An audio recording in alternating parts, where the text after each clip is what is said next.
Here it is, the most listened to radio show on the planet. Even the other stations are tuned in too. Here's our wonderful voice. God, I love the station.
Wherever you may be around the globe, in the chat room, on another planet, or on the other side. This is The Last Frequency, and I am Mike Vara, and I do welcome all of you, wherever it is you may be. This broadcast is coming at you live from the capital city, Columbia, South Carolina, located on the east coast of the United States. And, well, it's Sunday night. And we are live not only on the VARA network, but we're also over there on YouTube. And, well, you can find us on various other places like TuneIn and the Paranormal Radio app. And, well, there's just a whole list. Just go check it out. It's all on the website for you, lastfrequency.com. Again, go check it out. And the archives are free, and they'll be... last night was a pretty good show. You know, Robert Pepino, he had messaged me, if you were paying attention last night.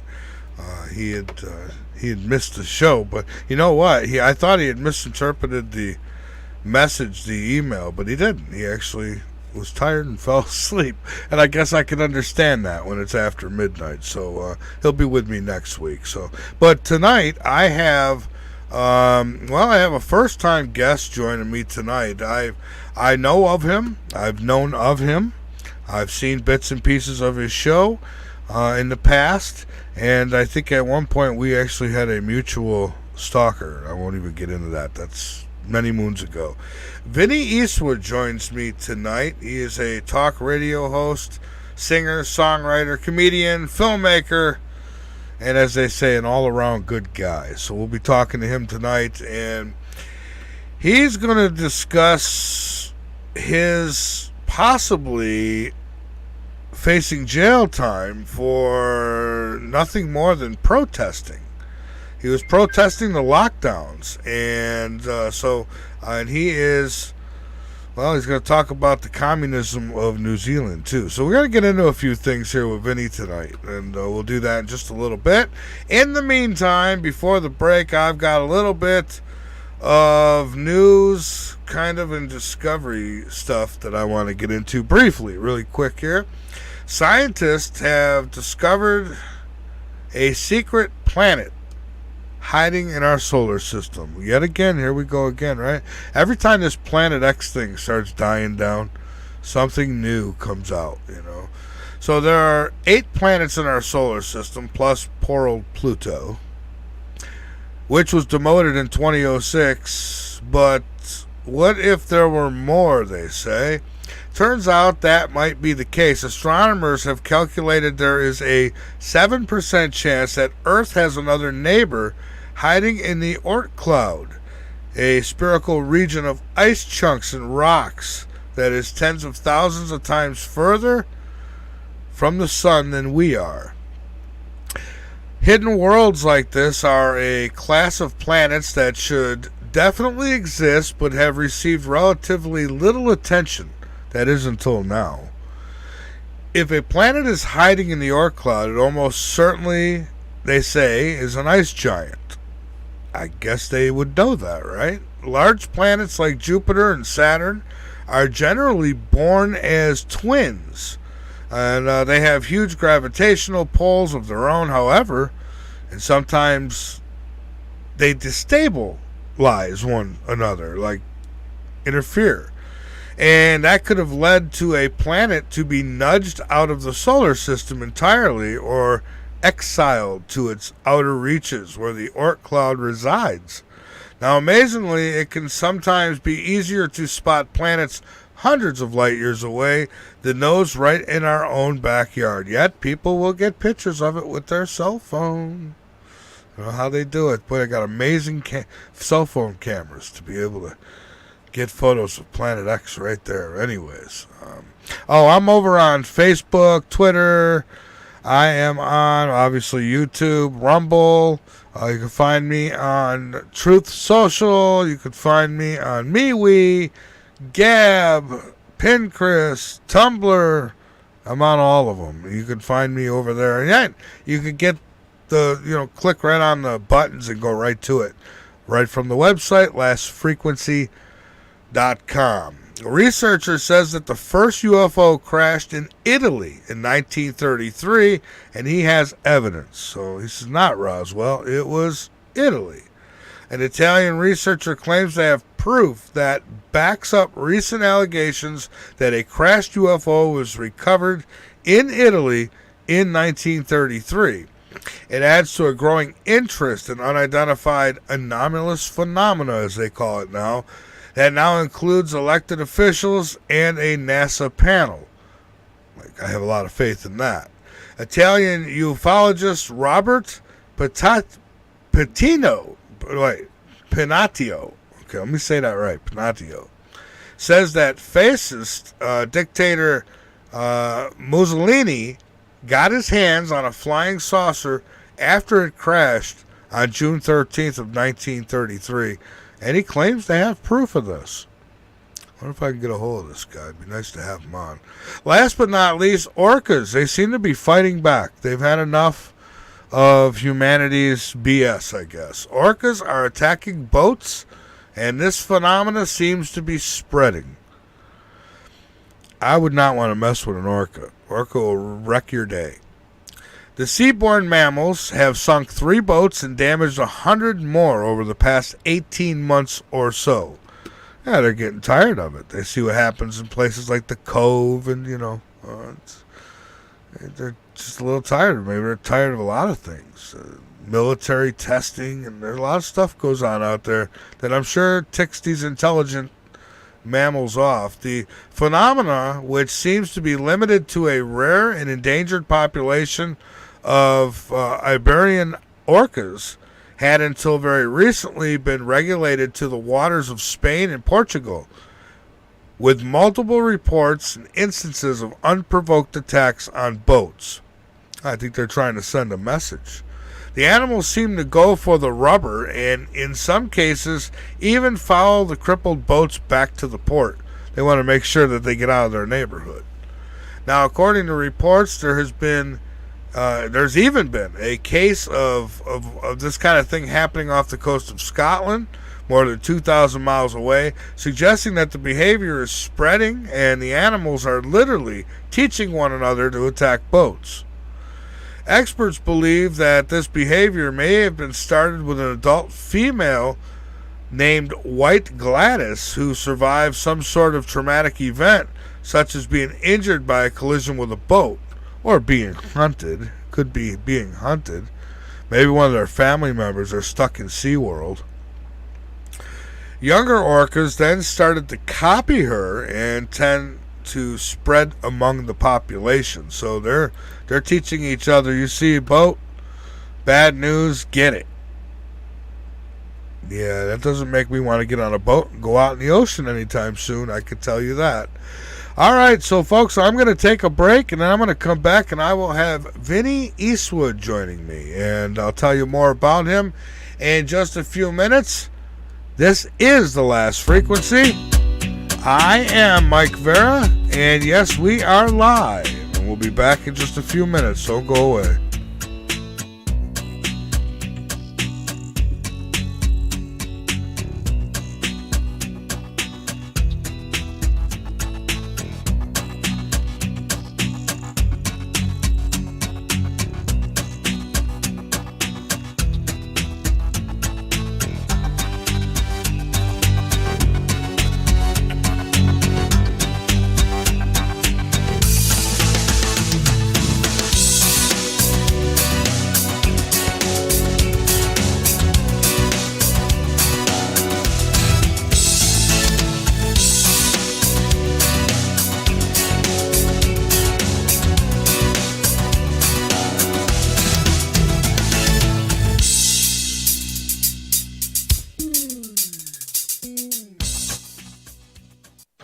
Carolina Radio, Columbia. Excellent. Number one means you're always on top. Your number one radio. You're listening to the VARA Network. Hey, frequencies of all walks of life. Keep up with all things TLF Radio by joining our mailing list. Go to the bottom of the homepage and fill in the form. You'll get everything from guest info and show info and other important station-related information. So sign up now. Crazy ass bumper stickers and more. What? You heard me. Crazy ass bumper stickers and more. What? Crazy ass bumper stickers and more. What? For all your bumper sticker needs, just click on the Crazy Ass Bumper Stickers banner located at the foot of my website, www.lastfrequency.com. That's Crazy Ass Bumper Stickers and more. You're making me crazy.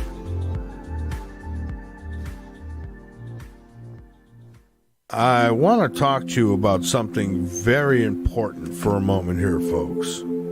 That is clean drinking water. Yeah, you can survive without it for about 3 days. How do you know yours is even pure? You don't, but I'll tell you what is. This is the ultimate water filtration solution.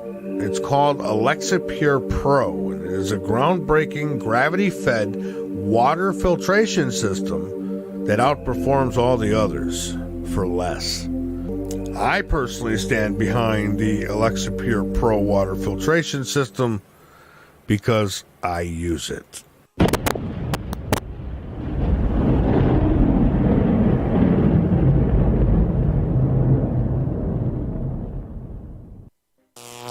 This is The last frequency. You Are the Resistance. Welcome to the night.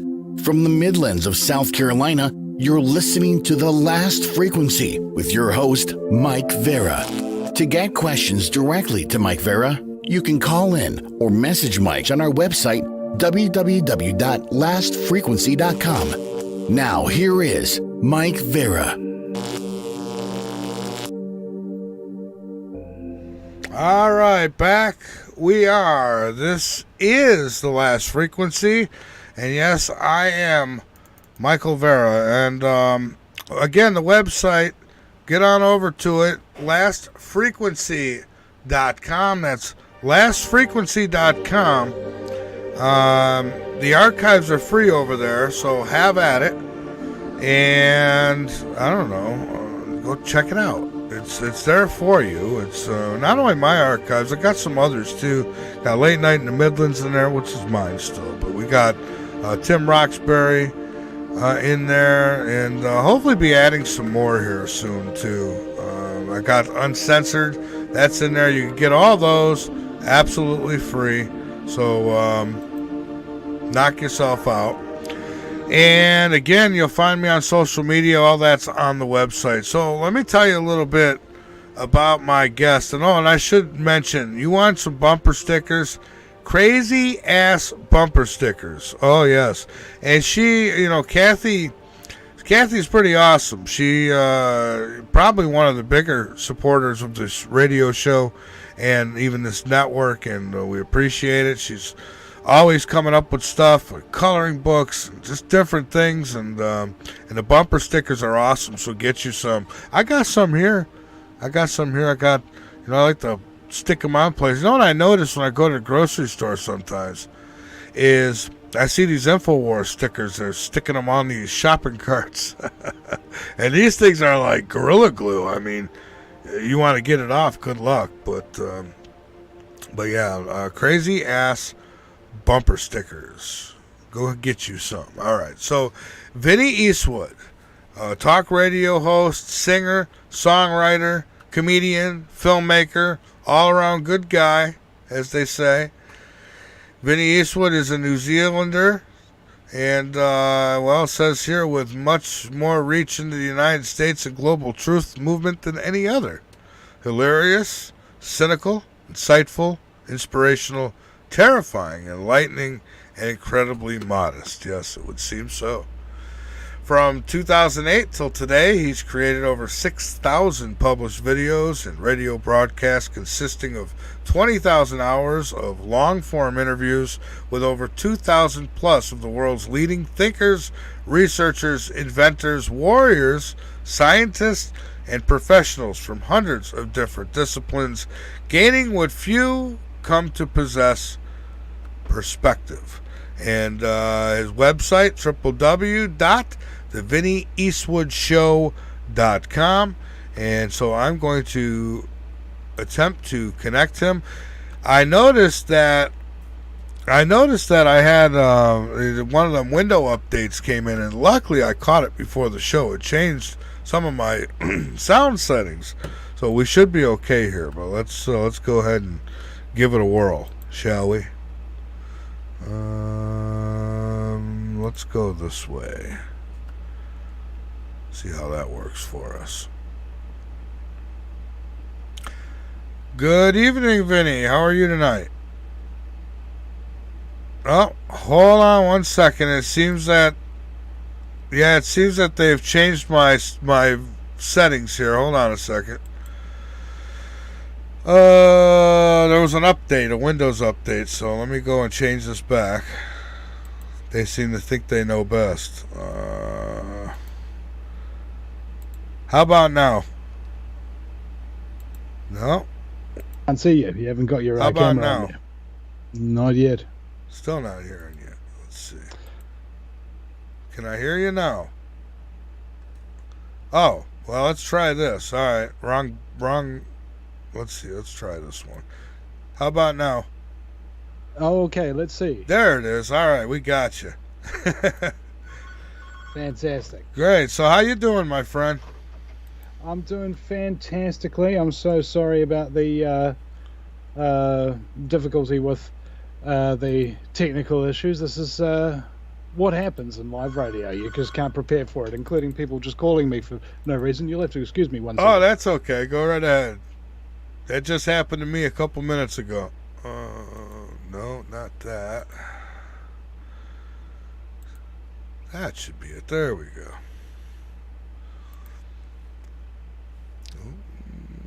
And Sorry about that. Somebody wants to drop off some baby clothes. that's quite all right. It happens. Believe me. I my phone's here. I turn it off and it still makes noise on me. So, but hey, welcome to the Last Frequency. You know, I've followed you in the past. I've seen your show. I've heard of you. I don't think I've ever had an opportunity to talk to you though. So it's good to have you on. And so what's going on in your world there? Well, you know, New Zealand is an exotic and strange place to an American. It's full of people who drink a lot of beer and watch a lot of sports, and people who drink a lot of fluoride and watch a lot of movies and listen to a lot of music, and people who only have a passive interest in their politics, and all their politicians are corrupt, and people perceive it as being great and free or something like that, when it's anything but. You know, the air is sprayed with chemtrails all over the place. We got 5G and Wi-Fi radiation from everybody's routers cooking the whole population and lighting them up like Christmas. You know, it'd be hard to an American to really understand New Zealand. You know, it's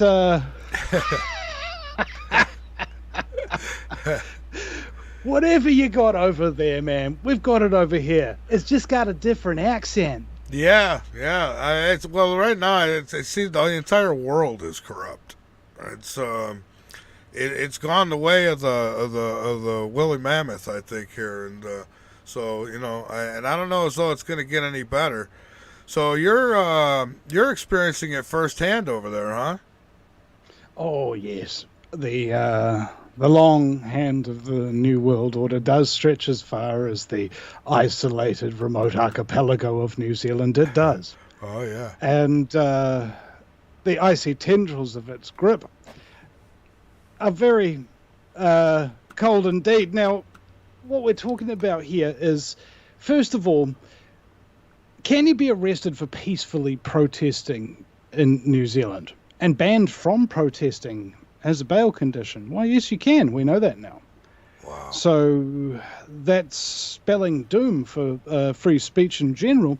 And of course, the people who went down to the capital, Wellington, months later to camp out on Parliament lawn, and not one single parliamentarian came out to hear their pleas, and then got police with sound cannons and EMF weapons and big rubber bullets and things of that nature to just move them on with their body armor and riot shields.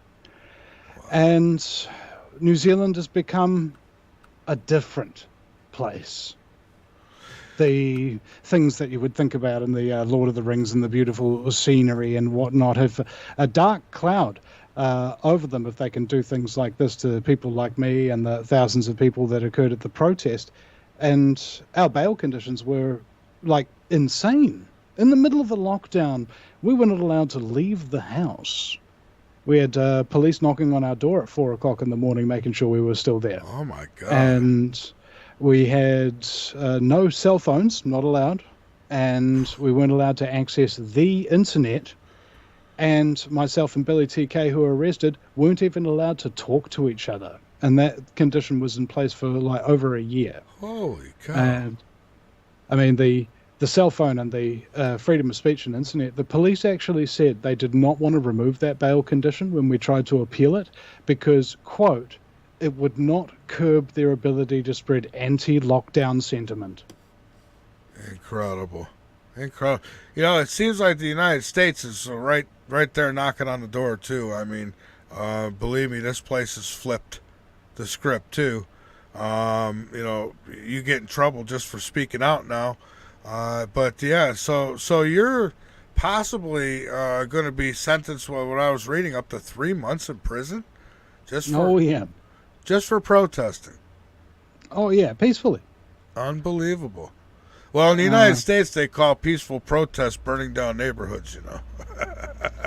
That's what the news says. Oh, it's peaceful protests. I know that's not your situation, but... Oh, well, I mean, before our protest occurred during a level 2 lockdown, Black Lives Matter had one of their little protests here. And nobody was arrested then, and nobody was wearing masks, and nobody was social distancing, so... it kind of seems like the United States, the left sort of gets a pass, just like with this new Voice of Freedom film coming out. If anybody's been studying into ritual satanic abuse and interviewed people like Jay Parker, you'd know that this is an old subject. And indeed, that film was apparently buried by Disney for, up to 5 years or something of that nature, to prevent it from getting out. And this is a microcosm of really what's happening sort of in every sector of society in every part of the world. It's a system that has taken hold here. And this system, I mean, for lack of a better word, is technocracy. where technology will control the people and their habits and things of that nature. You couldn't have had all of these things that we got arrested for without the technology that was there to spread the propaganda infinitely and repetitively into the minds and ears of every single person who was near a digital device of any kind for a period of nearly 2 years. This is an astounding fraud upon mankind. And we stood against that. And now the appeal process is happening because after 2 years of the court going through its infinitely slow juggernaut of processes, we've finally been convicted, we've finally been sentenced, and now we're going to the appeal. Because if you can't peacefully protest lockdowns, what can you peacefully protest that the government doesn't want you to?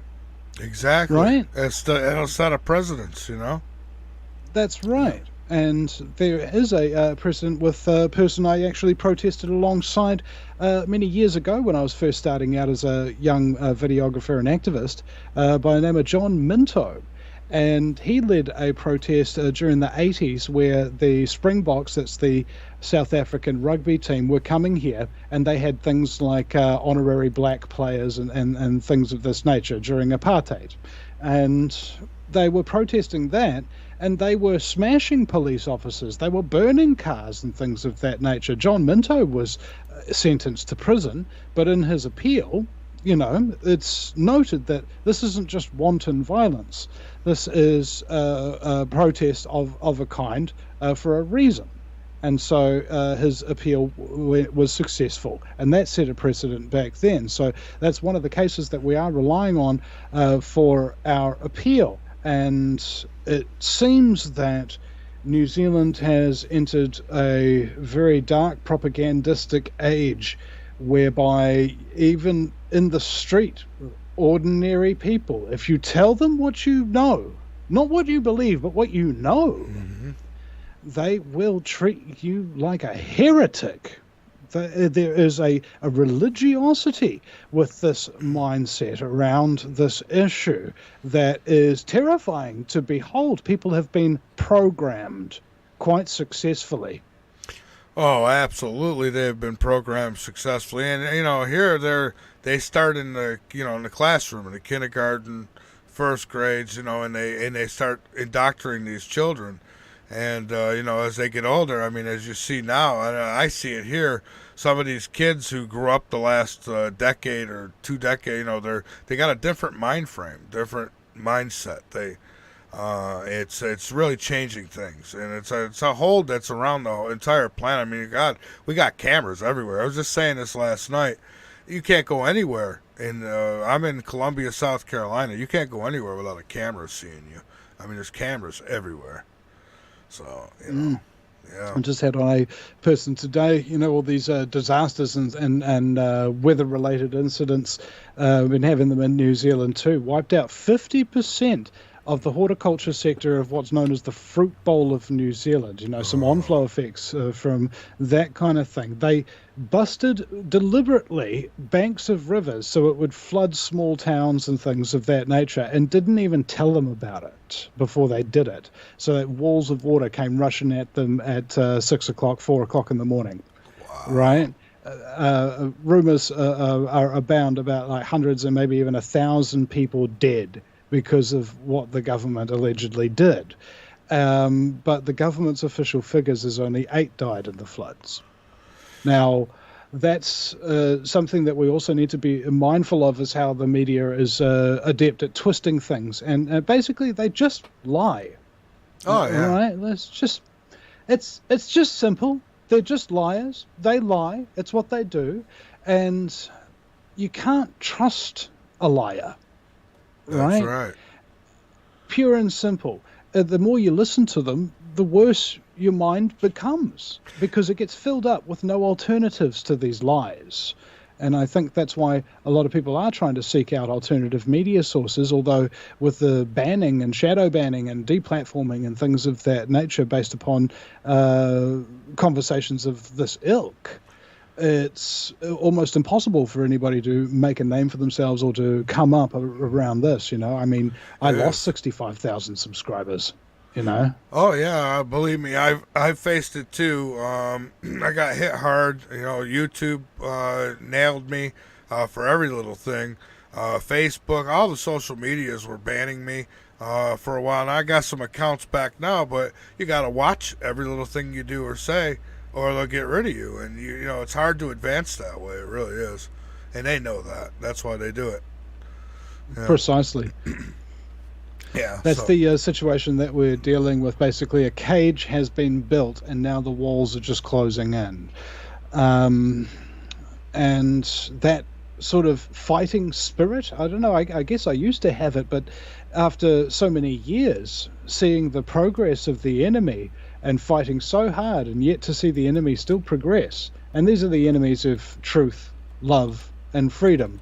Anybody who's all about lies, hate, and tyranny is the enemy of me, whether or not I know them, whether or not they know me, because it really is something that is instilled in the heart and the mind of what you might call decent people, is to not do those bad things, or if you do, feel really, really bad about it and try and make up for it if you can.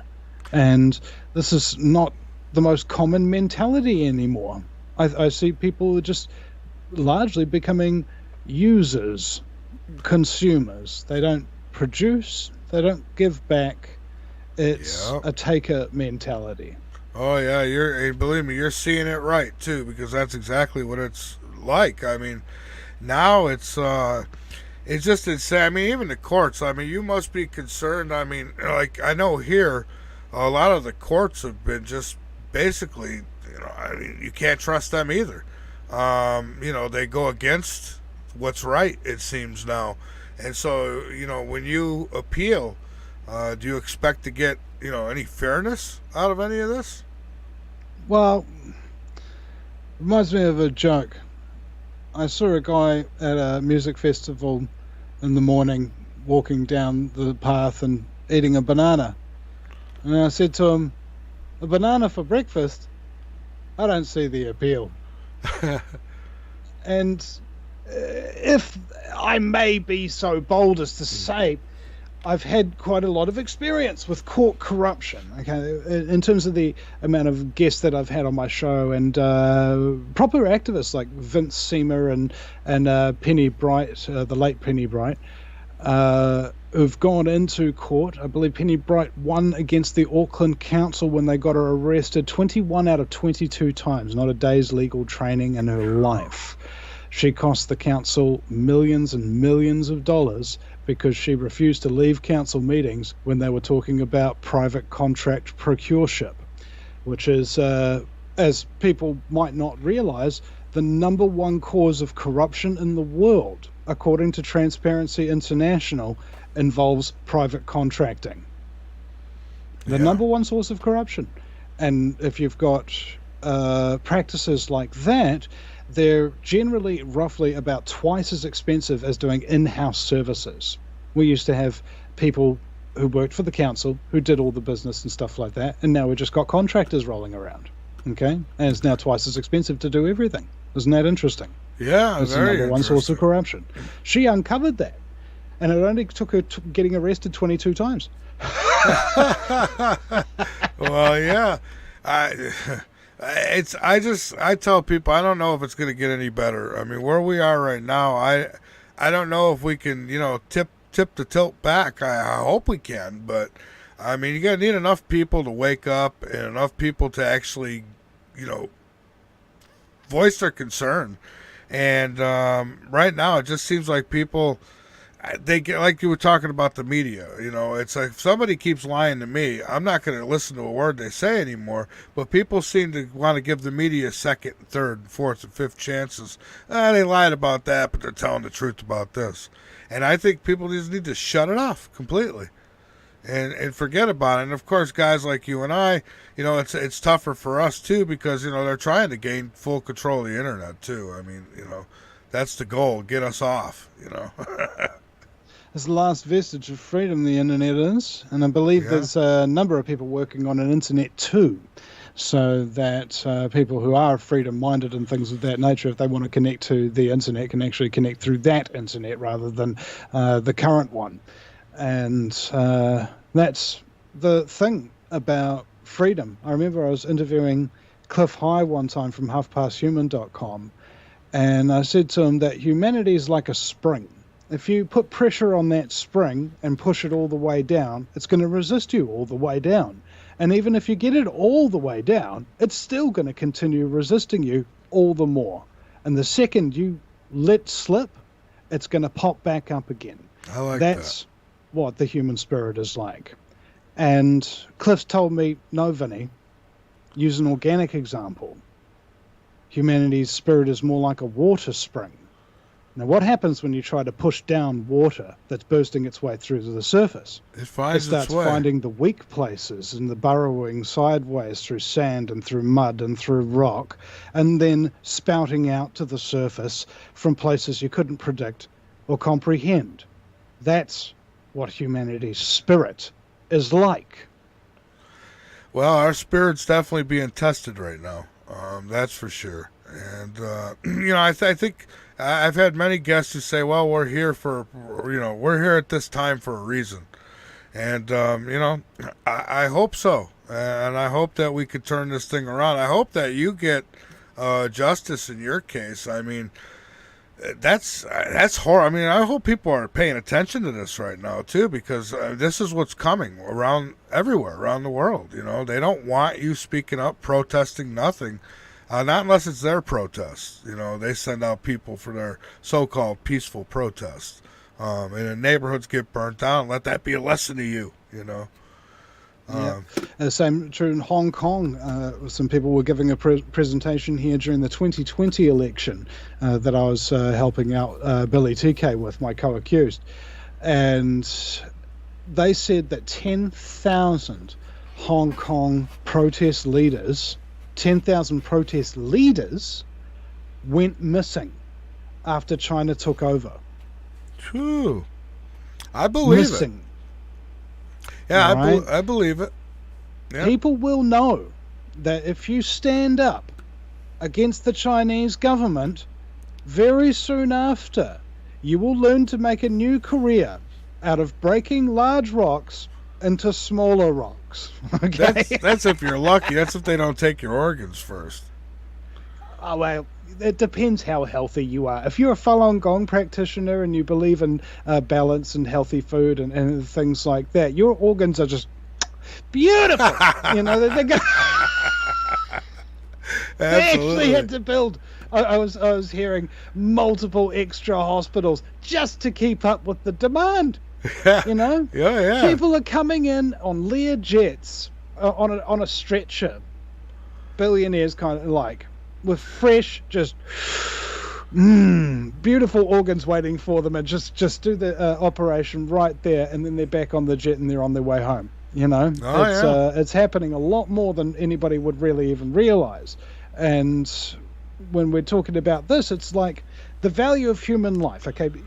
The reason why David Rockefeller and Zbigniew Brzezinski, who started the Council on Foreign Relations and the Trilateral Commission, which almost every member of cabinet of every president of the history of the United States from JFK onwards has belonged to, mind you, they invested in China and the Chinese ideal. Why? Because, as David Rockefeller said, it's the most important experiment for humanity. Why is that? Because the UN needs a base. And it needs a base where things are exactly the way the New World Order is going to be all day long for everybody, everywhere. Okay? So that means you've got your tracer apps that they already have in place, where if you say something against the government, it records it and fines you, or locks you out of your bank account, or locks you out of your house with automatic key doors, things of that nature. Man, it's a terrifying prospect to realize that all the cyberpunk films like Blade Runner and so on and so forth that have been coming out lately have been broadcasting a message of a dark future where people are ruled by technology and an evil overlord of AI. It's basically what they are, is godless souls who want to build their own god so they can rule in hell. Oh yeah, and they're trying to turn this place into hell. On top of it, AI. There's been a lot of talk about that lately, and I tell people all the time. I mean, you can only scratch the surface knowing what they actually have. I mean, what they show us is just minute compared to what they actually have, and God help us. That's all I could say. People better wake up and wake up quick, because China is the model. Definitely the model for the world. According to the New World Order, that is. Yeah.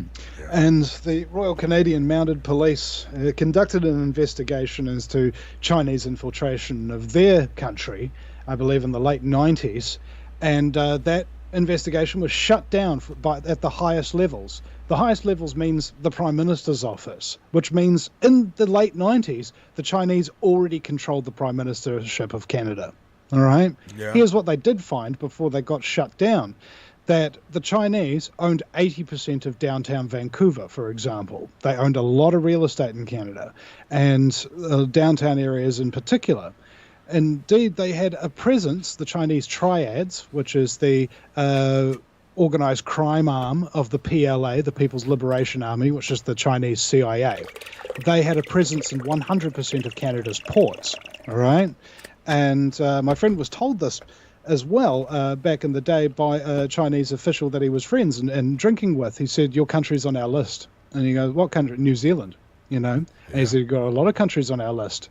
I'm going to infiltrate you by having fake passports. All right, all you got to do is bribe a couple of people at a couple of embassies, get yourself a willy-nilly, and hey, you're a citizen. That way, when you purchase the land, you don't get logged as being purchased by a citizen. And you just continue to run the business as usual, and you raise your kids, you make sure they study really hard, and then after they've graduated university, get them to get government jobs. Yeah. And before you know it, after a generation or two, the Chinese control your country. And it's basically controlled most of the West for the last 20 years or so, plus. Oh, yeah, they infiltrate from the inside out. It wasn't for a long time. Like here in the U.S., borders been open. People been pouring in, have no idea who. Of course, we got a good idea. And, of course, in government, I mean, it's all been infiltrated. And we're in a lot lot trouble. We definitely are. We're in a lot of trouble. Yeah, we and certainly are. This is the thing. People lose hope in situations like this, and I lose hope all the time. I do too. It's a flittery thing, It's like trying to catch a butterfly in the dark that's black, and and I think it's mostly just our coping mechanisms that either help us or kill us. If your coping mechanism is to go and do some exercise and eat some healthy food and watch a bit of comedy or something like that, when you're scared that ruthless criminal sociopathic scumbaggery are going to enslave the entire planet and your children and potentially genocide and poison mankind out of existence, that's a bit tough to take. So some of you need to have a drink, some of you need to smoke. Some of you need to go out and dance or something like that. Some of you need to make music with your mates, preferably doing all of those things at once. It's whatever it is that we're doing to cope with the situation we've got is either healthy or unhealthy. And unfortunately, I've been coping in a very unhealthy way. And my body shows it, and so does my mind, because whatever affects the body affects the mind, right? Yeah. And I think that's the problem with us people in the truth movement is that we're too heady, as what was his name? Sir Ken Robinson would say, we view our bodies as a form of transport for our heads. It's just a way of getting them to meetings. Yeah, right. Yeah, and the truth movement too. I mean, and I seen that you had mentioned this before, but a lot of infighting and craziness goes on within it too. It's like, if everyone would just get on the same page and stop trying to beat each other down, we might get further in this thing. Yeah. Yeah. And that's the thing. It's like, hey, okay, Mike. You agree with me, right? We're all going to die unless we stop these people. Yeah, you agree with that? Okay, cool. We're on the same page. It's pretty straightforward. What's your main concern? Vinnie Eastwood's bad jokes, or getting frickin' exterminated by a group of frickin' satanic psychopaths? Okay, exactly. Yeah, I mean it's not a 6 in one hand, half dozen in the other scenario. So, with your experience, I guess what's your message that you want to get out there? I mean, this is going to keep happening to people, and more. I mean, look, here we had. I don't want to talk about it too much because YouTube will get all bent out of shape about it. But the January 6th stuff that happened here. There was a lot of infiltration and a lot of stinky stuff going on in that situation too, and they use that now to go after people if they're out there protesting, speaking. I mean, I see it happen here too. They'll arrest people. They make up. I guess they can make up anything they want. That's right. And I think that's the problem as well, because people are so clued into their TVs and they're not clued into their community, right? Yeah. Have you ever noticed that certain unremarkable people possess remarkable wisdom, but they don't know it, all right? Yeah. Like, I was speaking to a guy at a mate's party one time, and his dad imported televisions to New Zealand, very first televisions, and he hated them ever since he was a child, because he can remember still walking down the street and everybody's out on their porch and they say hi and you stop and you talk and things like that, and there was a real kind of community, a sense of togetherness. And he said it was like one day, Vinny, there was none of that. There was just this glow coming out of people's homes. Yeah, a flicker. And even those of us who don't watch TV, we're still watching screens of some kind, whether or not you're poisoned is truth, or movies. It doesn't matter. We're always in front of these freaking screens. We're sitting down way too much. We're not going around and walking around because there's nothing to go to or walk to, right? Yeah, everything's right there on your phone. Just order what you want. I mean, even the stores are going that way, where you're not even going to be going into these big stores anymore. They're going to be delivering or bringing them out to you. I mean, I seen there's a Walmart that they have in one state here, and it's fully animated. Like, it's got all robots, and people don't go in the store at all. And I mean, before you know it, we're going to be just little hermits at home, and we're going to be afraid to come out and talk to anybody. Yeah. You can just imagine a little young child just growing up today, like my son, and the sun's out shining and stuff like that, and he's got like a hoodie on, and he's like just opening the door and just kind of like peering outside with his wee beady eyes, just terrified of the outside. Yeah. Oh, well, here, my God, we'll get 95-degree weather, and these young people are wearing hoodies and big thick coats, and I'm like, what the hell are you doing here? Their pants are falling off of them, but that's a whole nother ball game. That's the least of our worries, maybe. Well, it's like 3 generations of communist brainwashing will do that, and you can see that it just gradually dumbs down and gradually degrades the quality of society. I remember one time I looked at a piece of old footage from, I believe it was 1912 or something like that, New York. And you're walking down and there's thousands and thousands and thousands of people everywhere.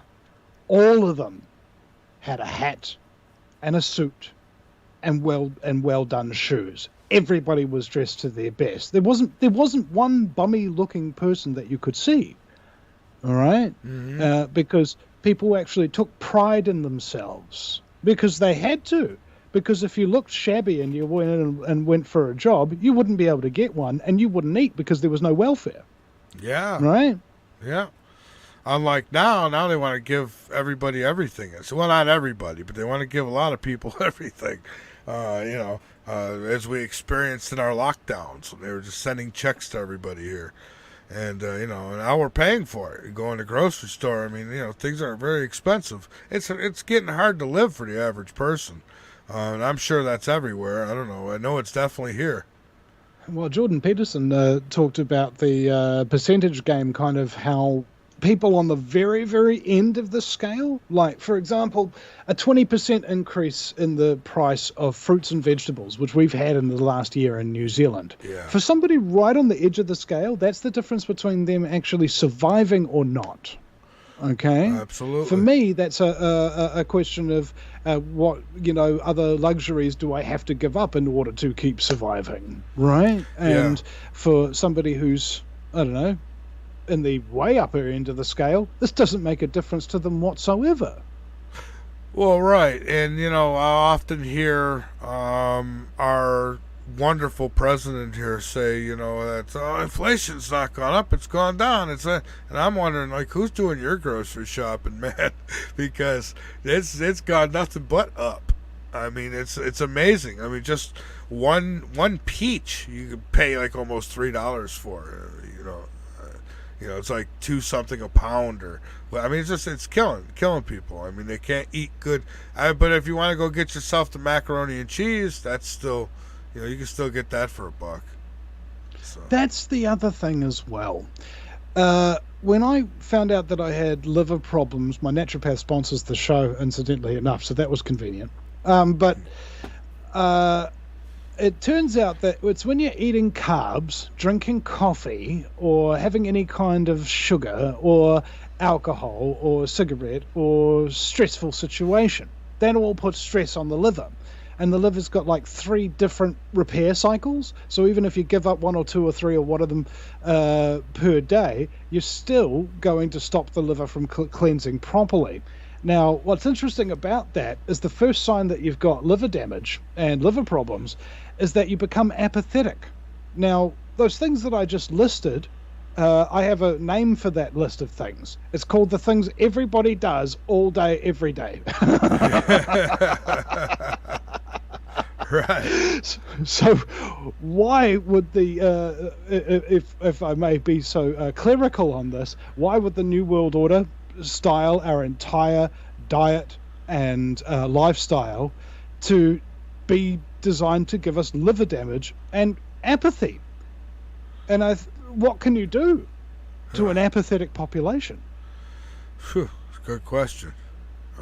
You could do anything you want, and they'll just put up with it because they don't care. That's what's going on here. I think maybe that's the root of this entire issue, regardless of what anybody's talking about. The fact is that nobody really cares because they've been physically poisoned to disable their ability to. Yeah, that's very true. Yeah, and that would actually make sense to what I see around me often. I had one guy come up to me. He says, "Oh, I know what's going on because I watch CNN," and I started laughing, and I don't care if you watch Fox, CNN, or what you watch. That's not you're not you're not in the know. If you're believing everything they're feeding you, then you better spend a little time on the internet, maybe. Well, as Mark Twain said, if you read only newspapers, you are misinformed. Yeah. If you read nothing at all, then you're just uninformed. What else I find strange is like, now we're seeing marijuana being legalized, which they've fought against for so long. They're saying UFOs are real. They've hid that for so long. And now this stuff, it's like that kind of makes me think, what are they up to? Why all of a sudden are they, giving truth to these things a little bit? It's trying. I mean, after 70 years of covering it up, and of course cannabis, you got caught with that. Some places you still get the death penalty for it, and but it's starting. They're easing up everywhere. Why do you think that is? Well, there's a couple of reasons for it. Number one, cannabis makes a hell of a lot of money. The number one cash crop in Alabama, I believe, is cannabis, and this is pre-legalization. Yeah. right? And so it's got many, many uses of all different strains and varieties. For example, do you want to cure something? Anything? If you've got cannabis, you could do it. You can use the Rick Simpson Phoenix Tears method and refine that cannabis down to pure THC CBD oil, ingest it, and it will repair whatever's wrong with you. Why is that? It's because of the cannabinoid molecule. You've got cannabinoids in your system from birth. It's called the endocannabinoid system. Your mother's milk is rich with it. That's why babies appear to get milk drunk, which I would advise people that it's actually milk blazed. All right? Just like the baby just, oh man, that milk, man. Oh. you see?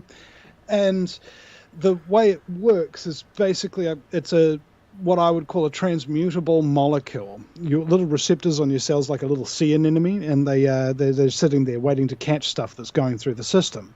And one of these little transmutable molecules comes along, and it's got an arrangement like a stick or a twig or something like that. And the cell sends it a signal and says, bro, yeah, I am craving some zinc, bro. Have you got any zinc? And the cannabinoid molecule rummages around and rearranges itself into something resembling a zinc molecule and pops itself into the cell. And that's why cannabis appears to work for everything. Amazing. Yeah, that's why they want to legalize it, both on our side and on the enemy's side. Because if the enemy have the access and the patent to cannabis, they can engineer it, they can switch it up, they can take good things out, they can put bad things in, and they can have control over the cannabinoid arrangements, all right? Normally the cannabinoid can just come in and arrange into pretty much anything, but if they split it down and stuff like that, so you can only take one kind of cannabis for one kind of thing, and they could just keep clipping the ticket, and they could just grow it in the sun. It didn't cost them anything. So they could destroy it, basically. Yeah, like they do everything. Yeah. Whatever they seek to control, they seek to destroy, including humanity. Yeah, absolutely.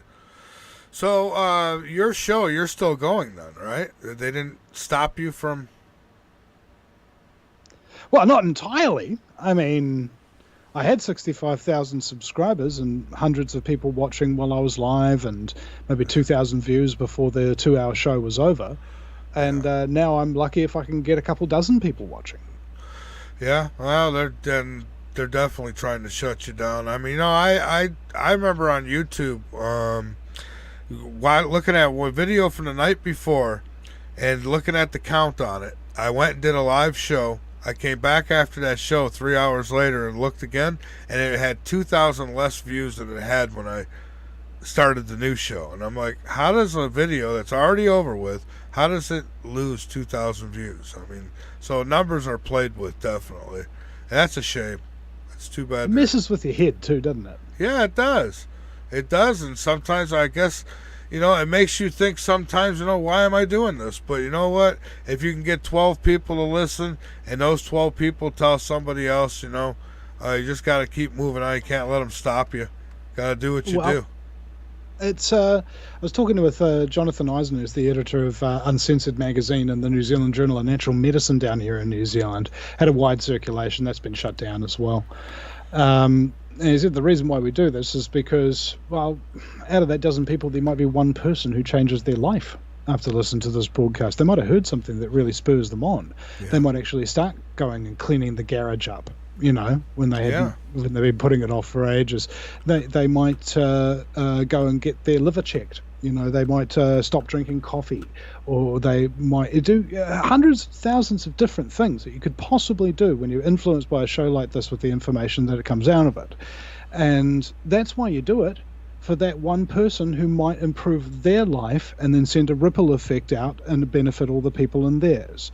That's why you do it, not because that stuff comes back to you, but because it goes out into the world. That's right. That's all. If I ever got into this just to get rich, I might as well have quit, because, that's never was my intention. I just enjoy connecting with people and, exposing lies and, and experiencing, whatever it is, whether it be scientific stuff or what have you. I love getting into it, and I love getting people to talk about what they, quote unquote, don't want people to talk about. I think, it's important that we push and do our thing, and I'll stop when the good Lord calls my number, I guess. Until then, I'm just going to keep fighting on, and if it ain't at one outlet, I'll find another one.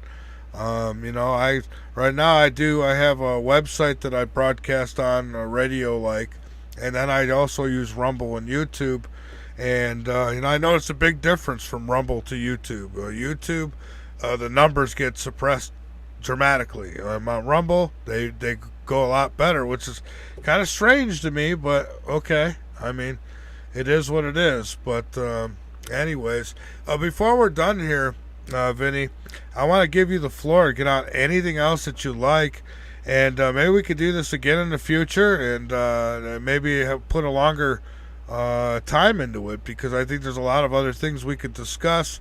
I know you got a lot going on in your life right now, and I hope it all works out for you. Oh yeah. Final parting words.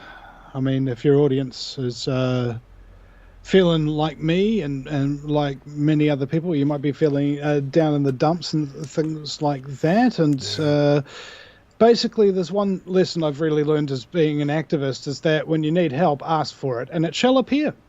Yeah. All right. Ask and you shall receive, quite literally. So I'd like to ask people to go to Facebook and search out the Vinnie Eastwood and Billy TK appeal, so that you can come down, and if you're in New Zealand, and come to the Waterloo Quadrant and get all that stuff going.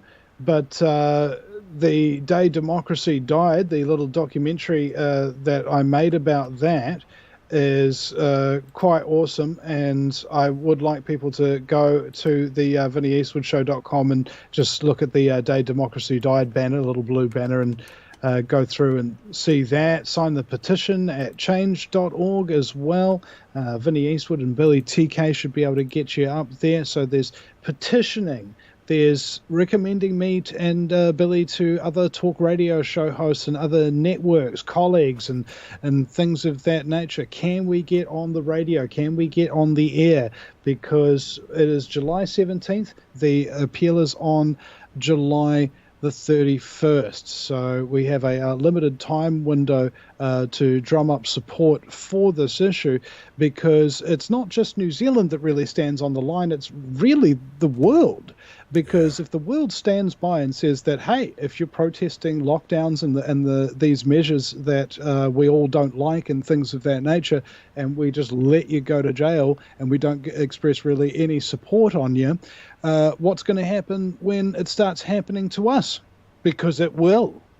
Oh, that's what I tell people. Is. They often don't care until it comes knocking on their door, and I promise it will at some point. Yeah. Mm-hmm. So before that happens, make sure you set out your barricades. Okay, this is tactical thinking. You find all these hotspots where these issues are going on, and you target those. Why? Because that is how you keep the enemy at bay. Wherever there is attention on their agenda, that is where your attention is best spent, so that you can get coverage of it. It's a simple math. And that's why I'm actually just so grateful, Mike. I'm actually very sorry and very grateful, because I'm so sorry that I'm not more grateful.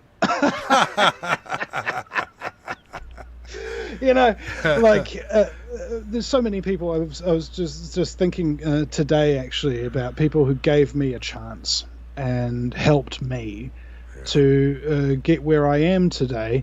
And I was just thinking about it. It's a huge, huge list.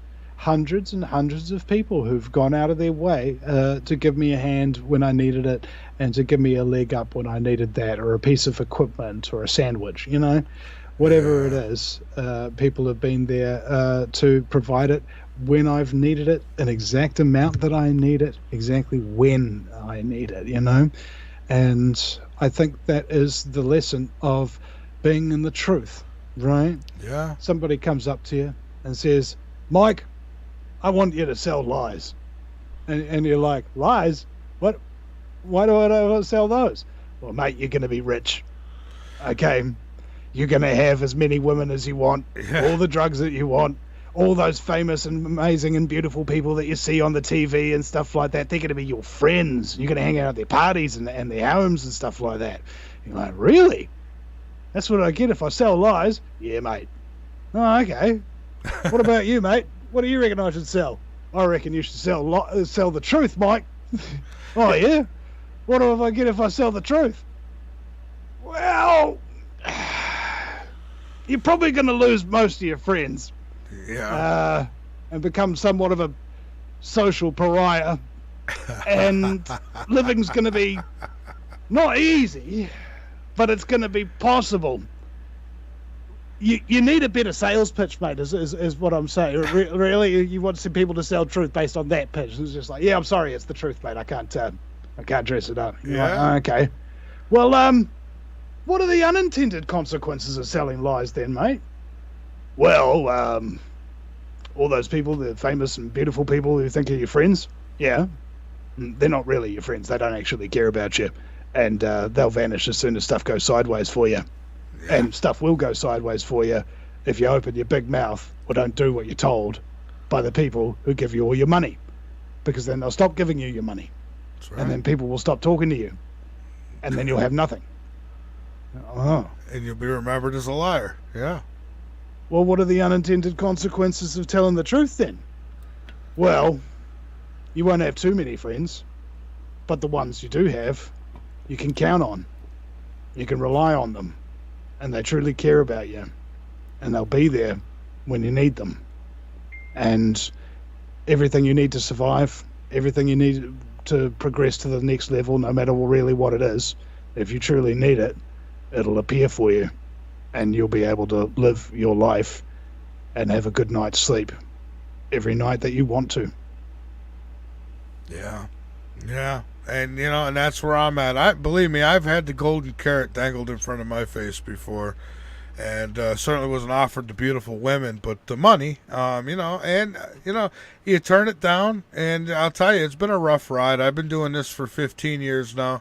And I've had ups and downs, probably more downs than ups, but I enjoy doing it. I've met incredible people. I've talked to some of the most brilliant minds, and I wouldn't trade it for nothing. And so, I still fight on. I used to do 5 nights a week.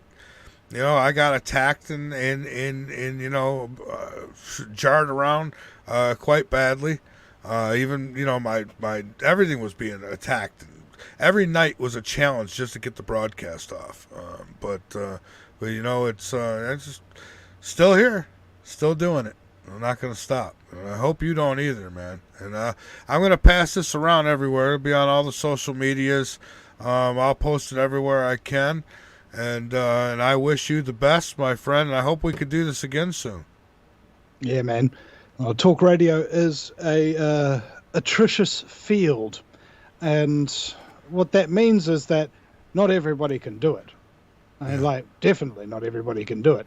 Yeah. It's easier to become a Navy SEAL than it is to become a talk radio show host with longevity. That's true. That's true. Yeah, it's like 90%. Pizza shops. There's a lot of them out there. Yeah, it's like the 90-10 window, right? For every month that your show is on, there's a 90% chance that you ain't going to make it another month. For every year your show's on, there's a 90% chance you ain't going to make it another year. And you and I have been here for 15 years apiece. Yeah. All right? There's something different about us, all right? It takes a certain talent, and not everybody has. And it's not the high watermark of being a human being, being a talk radio show host. We're people just like everybody else. We've got our flaws and differences and things of that nature. It's just a skill. Yeah. Other people have got skills. I know all my mates, so they've got skills that I wish I had, but I don't. I'm not an electrician. I'm not a builder. I'm not a gardener who knows all about all the plants and stuff like that. But fortunately, I've got mates who are. Yeah, exactly. And it's a passion, too, So, I'm just glad to be a part of it. And, man, I wish you the best, Vinny. It was a really good talking to you tonight. Please follow up with me. Let me know how things are going. If you need to If you want to come back on and talk about it again, I'd be more than happy to have you. All right. Well, it might be either before the case or after the case. So after the case is either right after the case or after a couple of months after the case, you know. So we'll see what happens. All right. Well, thank you again, Vinny, and all the best to you and yours, and keep up the fight, my friend. Thank you so much, Mike. You do a great show, mate. Thank you. So do you, my friend. Have a good one. Cheers, brother. Thank you. Yes, sir. See you, mate. All right, there he goes, Vinny Eastwood, and fighting for his freedom right now, just for protesting, and folks, peacefully protesting, if I may add. And it's like I've said, this stuff will trickle down. I mean, what you're seeing is a world agenda. It really is a world agenda. Again, China's the model. And, remember when we were having the lockdowns here, they talked about sending the military to people's doors to make sure they get, shot up, if you will. Won't go there tonight. I can tomorrow night, though, because I won't be on this platform. This is the part that I hate about doing the tube.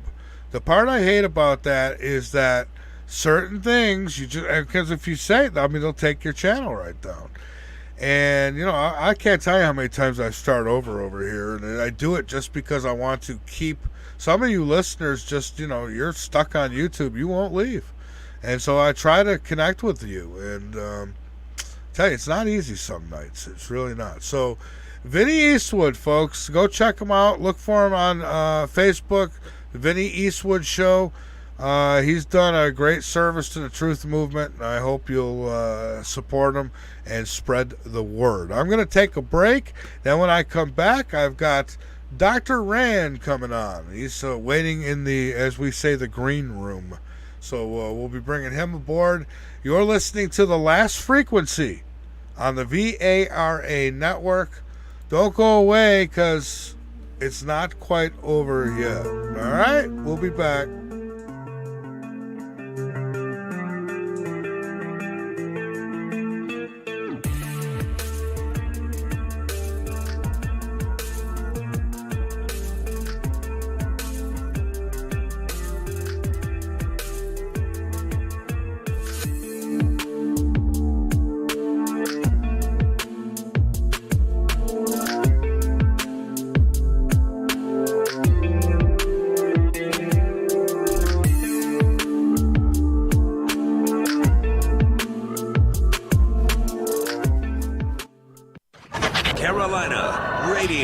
Columbia. Excellent. Number one means you're always on top. Your number one radio. You're listening to the VARA network. Hey, frequencies of all walks of life. Keep up with all things TLF radio by joining our mailing list. Go to the bottom of the homepage and fill in the form. You'll get everything from guest info and show info and other important station-related information. So sign up now. Crazy ass bumper stickers and more. What? You heard me. Crazy ass bumper stickers and more. What? Crazy ass bumper stickers and more. What? For all your bumper sticker needs, just click on the Crazy Ass Bumper Stickers banner located at the foot of my website, www.lastfrequency.com. That's Crazy Ass Bumper Stickers and more. You're making me crazy.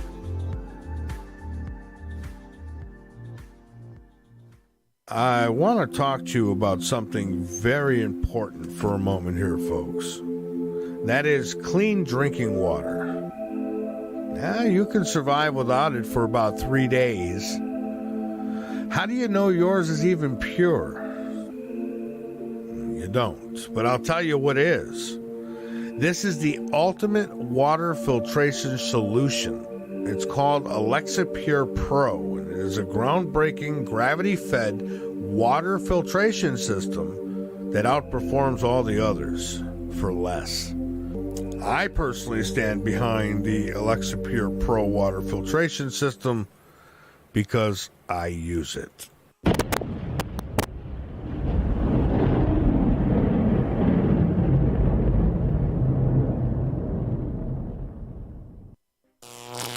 This is The last frequency.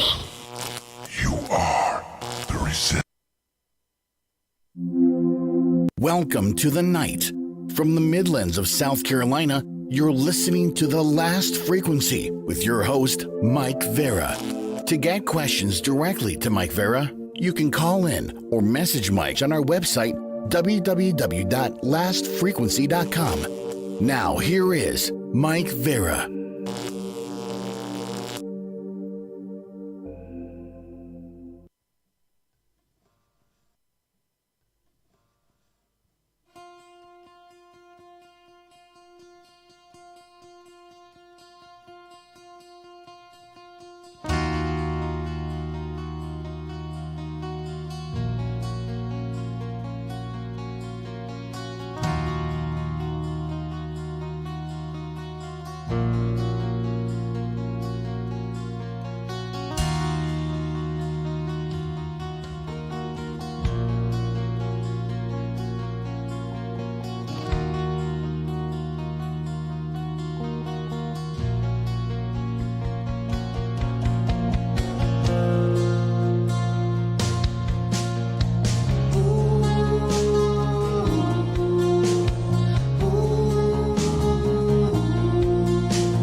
Vinnie Eastwood, my first guest tonight, and my first time talking with him. He's a very, very smart man. And boy, everything he said about talk radio is completely true.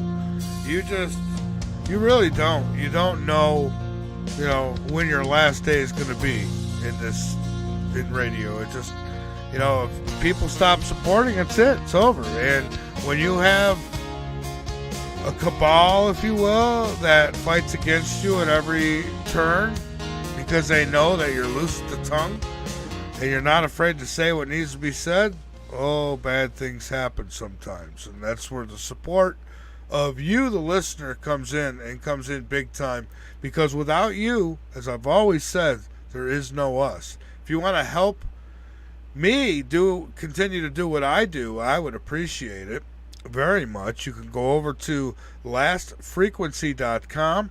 You can hit that donate button, and every penny goes to keeping things running here. I mean, it's not free, and I take it out of my pocket, which is very very tight right now. Very, very, very tight right now. And I'm telling you, I'm not just whistling Dixie here. It really is. And so any help would be appreciated, of course. Now, up next, my good friend and partner in crime, if you will, Mr. Dr. Rand. Dr. Rand, we are also on YouTube tonight, so be careful not to get any of the YouTube executives angry. Oh, are we now? We are, sir. That. Yes. Well, sorry I'm running a little late here, too. Yeah, I was beginning to wonder. I've been sending you a series of frantic emails. Hey, dude, what's going on, man? Yeah, it's like, what are you doing, man? I'm right here. I know. Yeah, but that's how you are, my friend. Yeah, I was talking. I don't know if you're familiar with Vinny Eastwood. He does. He had a really big show. I'd like to say still does, but of course, numbers have been fudged on him, and he's been suppressed, and just like the rest of us, a lot of social medias. But he had the Vinnie Eastwood show, and he and I used to share a common stalker who I won't talk about tonight. So he did a great show. Sherry Kane and Leonard Horowitz used to go on his show too. So that's how I became familiar with him. But, where does he broadcast from? He broadcasts from New Zealand. I believe. I'm pretty sure he's in New Zealand. If I got that correct, I think I got it correct. Yeah. So he was on with you just now. Yes, sir. Aha. He sure was, and he's facing possibly 3 months imprisonment for peacefully protesting there. You're kidding. No, imagine that, 3 months, and that's probably them being nice. 3 months. Has New Zealand lost it? I think most places in the world have, really. I mean, if you want to get serious and technical about it, I mean, right? I mean, when the United States is in the condition it's in, how can the rest of the world be much better, right? Yeah, right, of course. Yeah, so. All right.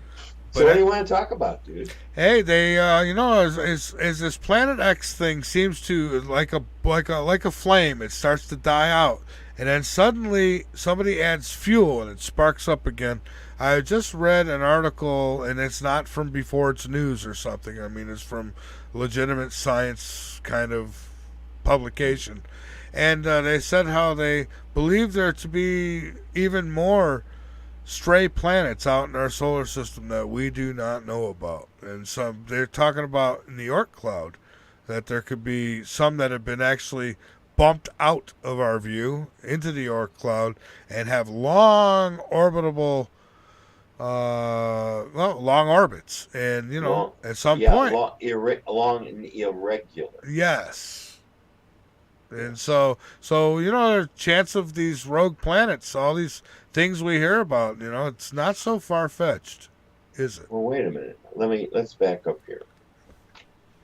As you know, I write books. I do. Or I'm trying to. It's a lot of friggin' work to write a book, dude. You have no idea, Michael, how long it's taken for me to write. Not me alone. I've got two really great writing associates. So I'm going to take control of the show for 5 minutes. Can I do that? Yes, you may. All right. I want to thank Glenda and my friends Mitzi and the real cute one that loves meteorites, because I'm going to talk about it, Cheryl. Cheryl, I am the proud owner. Boy, did I segue this one beautiful. I am the proud owner. I'm proud recipient of two very large, very genuine meteorites from the asteroid belt. In other words, I know exactly where they came from. Okay.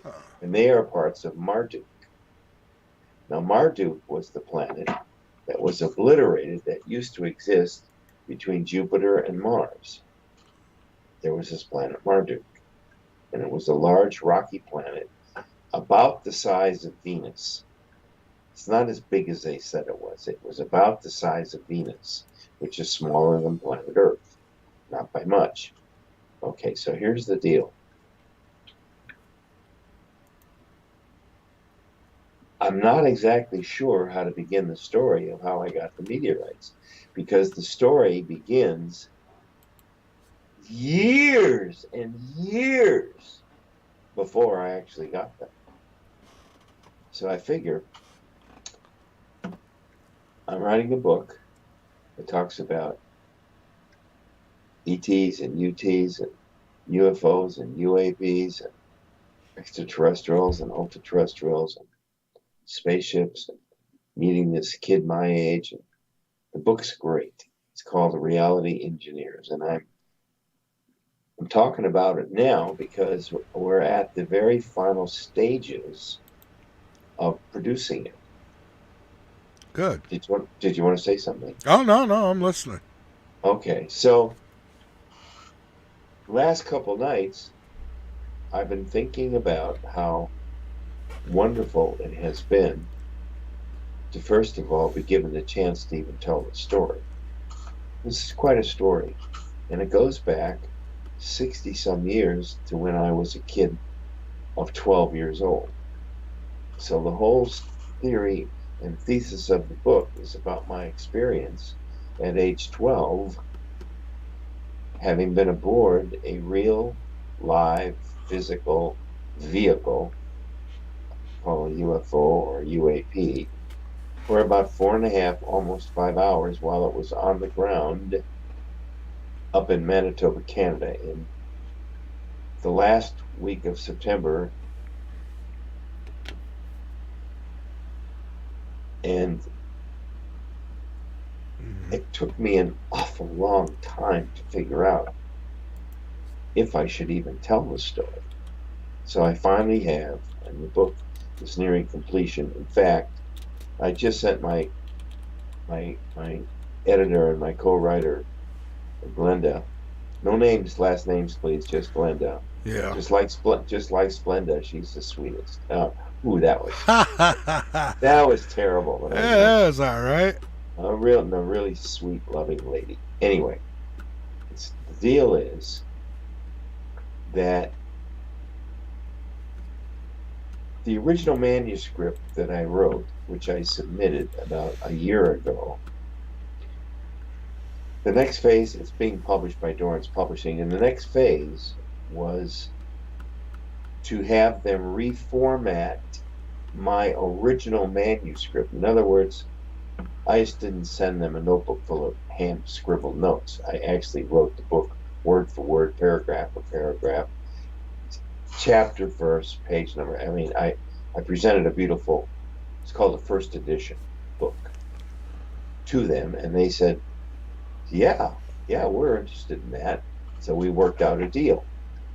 So in the different publishing phases, I get back this version of the book, which looks strangely unfamiliar to me, because what they did was they left out at least one or two pictures, just left them out completely.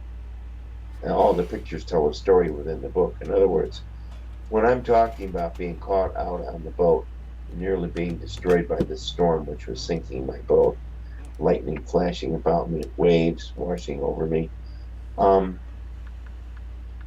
I have a visual of the lightning striking the water, and also what the mushroom cloud looked like that was hiding the Ark Unique. See, before it landed, the Ark Unique descended in a cloud.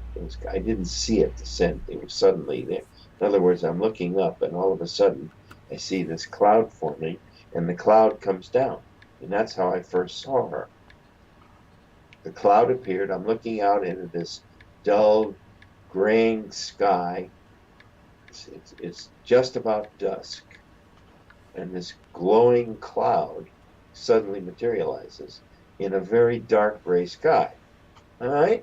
And the cloud moves right opposite the bay to where I'm hiding in this little cave, and starts slowly but surely coming right toward the bay until this huge craft turns out to be a very large, physical, very shiny silver. When you touched it or looked at it, have you ever looked, Michael, at a brand new big, let's say 20-inch frying pan, and you see those little round circles in the aluminum, and you touch them? Feels rough, like a little bit. Yeah. Mm-hmm. That's what the outside of the ship felt like. All right. So I know this was real. All right. So anyway, I've told the story for the first time, the complete story. But by now, I'm a grown adult, and the thesis of the book was that I was going to grow up to be a musician, which I've become, an author, which I am now becoming, and a teacher, which I've been trying to become. So the book tells this whole story. So, for the last 3 or 4 nights, something's been bothering me about the end of the book that we've created.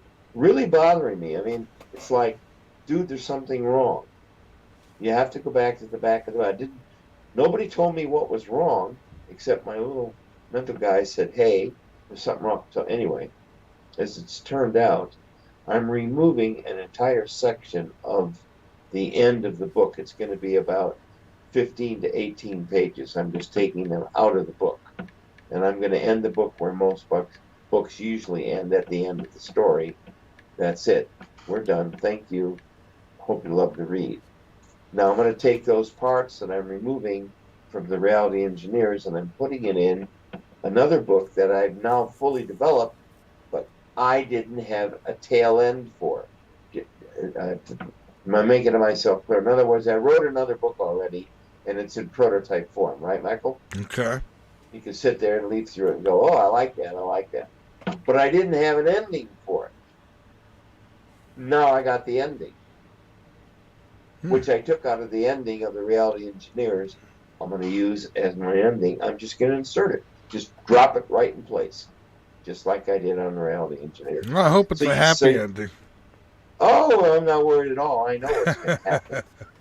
The government is going to decide to disclose I'm going to have at least 2 or 3 very unusual topic-related books ready to go.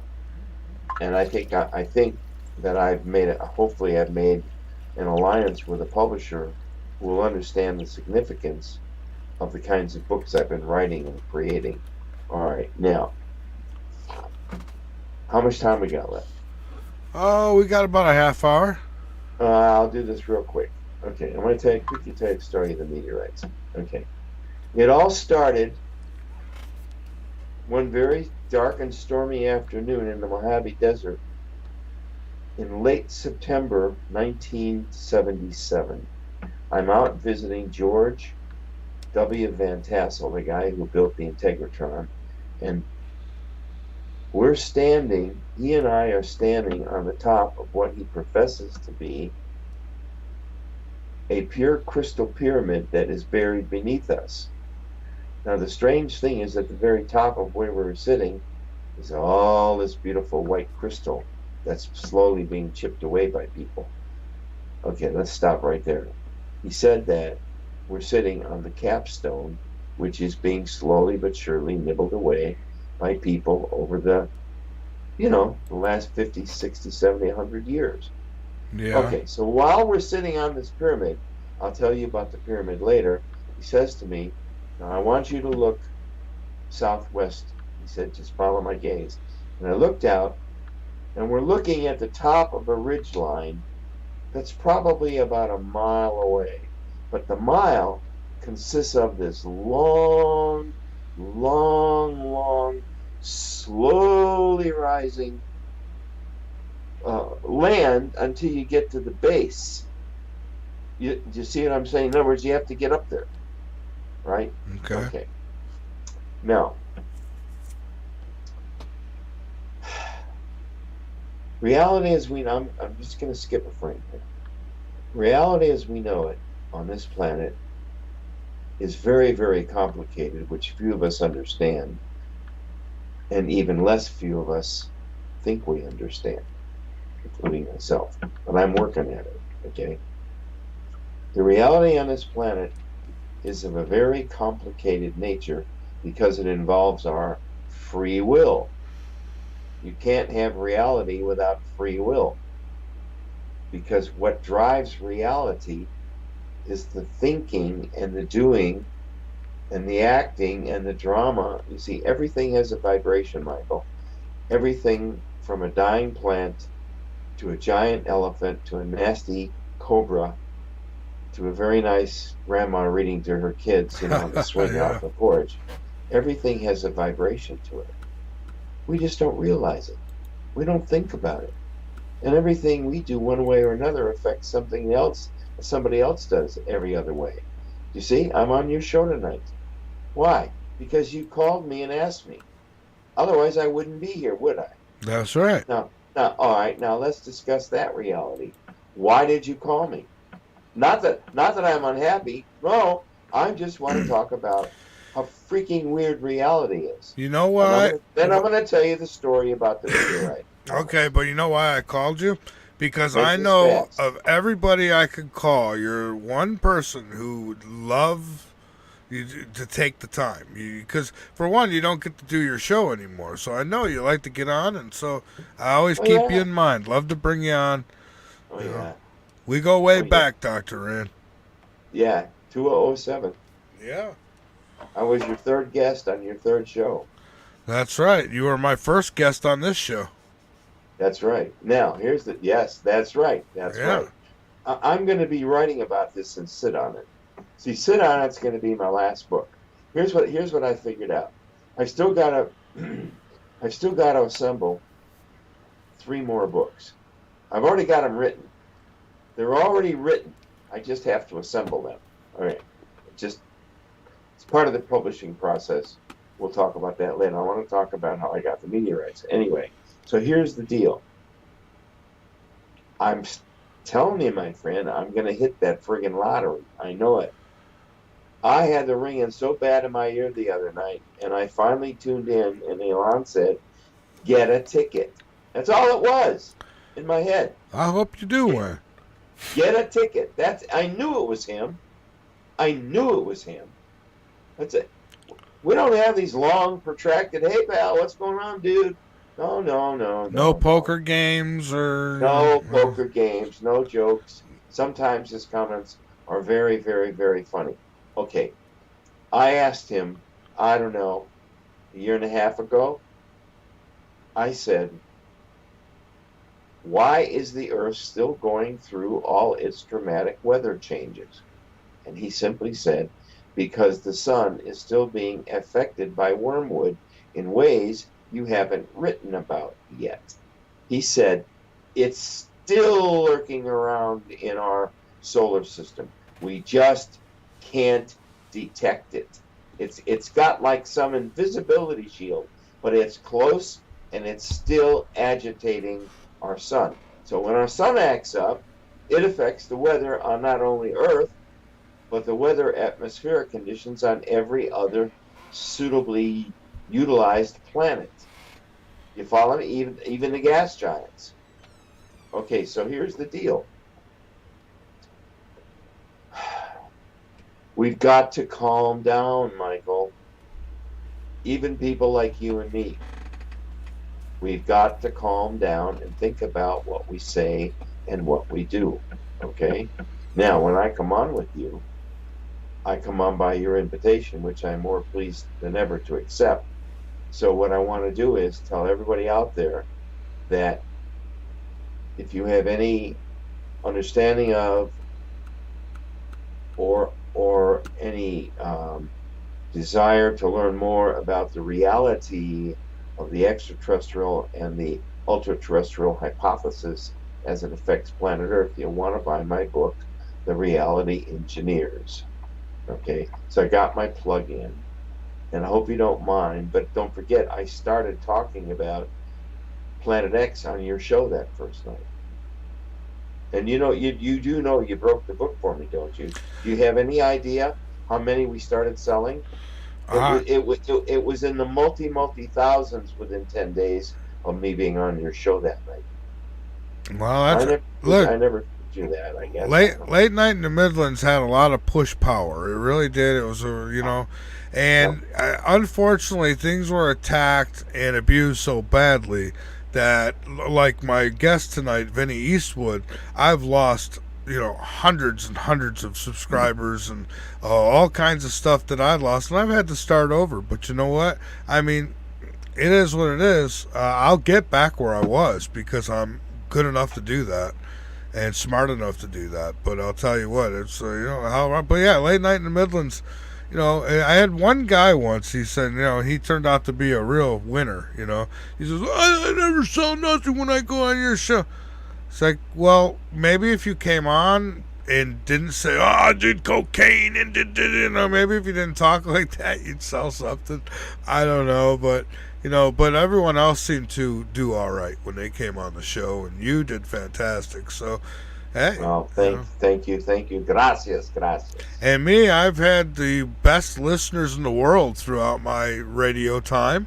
Like my guest was saying, they always seem to pull through at that last minute when you really need them. And that's the reward for being truthful and not being some storyteller, radio show host who just, what? You weren't really on Mars, but you said you were? Hell, come on. It'll get listeners. I never do that. I have to have interest in what I'm talking about, or I don't want to do it. Okay, I can't resist what I'm going to say. Say it. I hope I don't get in trouble. I've been thinking about talking to Elon about finding a suitable prison planet. He probably said you're already on one, Mr. Rand. No, I want to find I want to find a very suitable physical Earth-like planet we can use as a prison planet. And I'd like to touch. It'll be completely equipped. It'll be just like Earth. You want to make a new start? All you badass mother humpers, you're taking off this planet. Michael, they could pick you right off the air tonight and you'd never know it. Oh yeah, I know. Well, who's they? What do you mean? You'd be out on a ship in about them 2 seconds.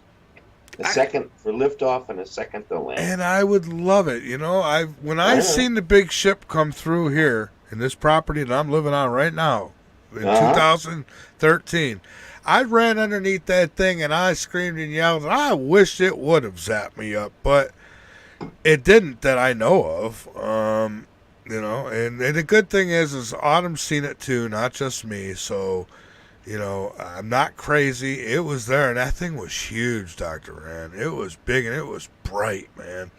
And it was just amazing. I never seen anything like it since. I never seen anything like it before, and I would do almost anything to see that again. Boy, I'd love to see it again. Why in the hell do you think you saw it in the first place? I don't know, but that was amazing. It just came out of nowhere, man. It was, boom, there it was. Yeah, it materialized. It materialized. Yeah. It's like the warbirds. Remember the Klingon warbirds? Oh, yeah. Shimmer into focus. All right, now I want to talk about my friggin' my big rocks. Yeah, talk about your rocks. my meteorites. Come on, Michael. It's the family show. All right. So here's the deal. It's 1978, second or third week of September, and I'm standing with George W. Van Tassel on top of this crystal pyramid, which we'll talk about on a show one night. He needs to look out there, and he needs to look out, and the ridge is about a mile up this huge, slow rise. And it rises up to about 600-700 feet. So by the time you get up there, you're looking down now toward where the pyramid is, or that I'm standing on. I'm trying to get you to visualize. Okay. It's the big top of a ridge line, okay? And he proceeds to tell me that at one time, about 250,000 years ago, there was an extraterrestrial outpost built entirely out of stone. And it was monolithic. And it was a transfer point for people coming on and off the planet, but 200,000 years ago. So just stop right there. So this whole ET-UT flying saucer stuff goes back way back in time before any of us ever thought about it. The universe is roughly about 11 to 13 billion point something years old. The universe that we understand. I'd love to take a spin around it. The solar system, that is. The universe, yep. It wouldn't live long enough, but, All right, so he tells me... Solar system either. Oh, go ahead, I'm sorry. That's all right. So he told me this used to be a UT-ET outpost with flying saucers and all kinds of stuff. And he said, when they were finished with their work here, what they did is they established the electromagnetic vortex area, which is about 1,000 acres in circumference. It's a power grid point where 4 major ley lines cross each other. The planet is made up, I'm getting way into the weeds. Damn, I always do that. Damn it, Doctor. The power grid, that's about 100, and the yardage of the center of it is just a couple acres. The center of this time vortex. It's a time and space vortex where, on the top of Goat Mountain, which is where I'll talk about some night, the saucers and the ships came in and out, and they came in and out into a huge empty caldera of what used to be a mini volcano in Yucca Valley, right near where George built the Integratron. And I spent many a night up there. And one time I was up there, upon his instruction of notes I made in meeting him before he died, I found the center vertex point, and I looked straight up into the layers, way up. Have you ever seen a kaleidoscope? As a kid, you ever play with one? Oh, yeah. Okay. Well, that's what it looks like. But it unfolds. It doesn't become... You look up, it's confusing. You see all this stuff going on.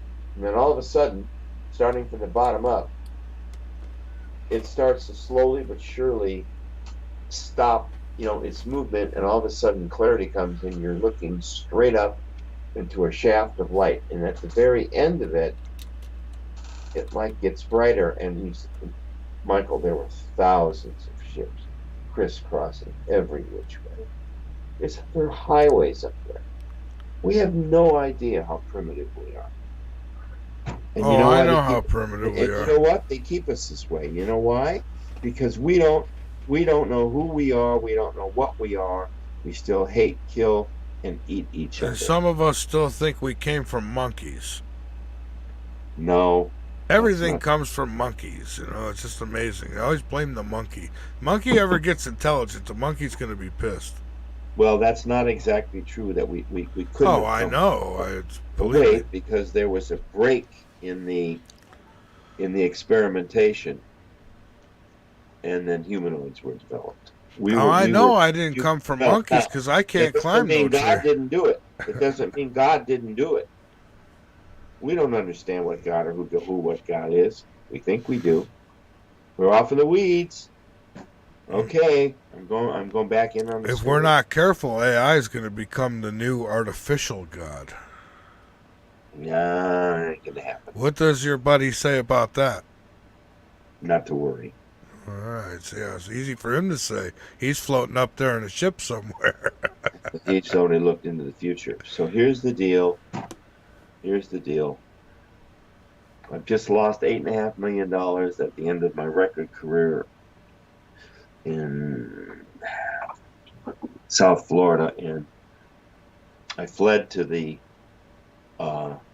safety, security, and loneliness of the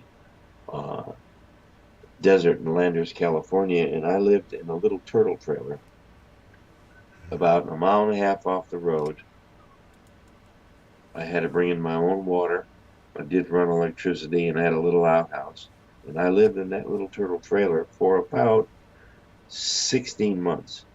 And while I was doing that, I wrote a couple of books. I started writing 3 different books. I bet that made you humble. Oh, boy, does it ever. Anyway, there's so many stories there, but I'm way off. So, one night, my cat Norman and I, there was the big containers you see on ships?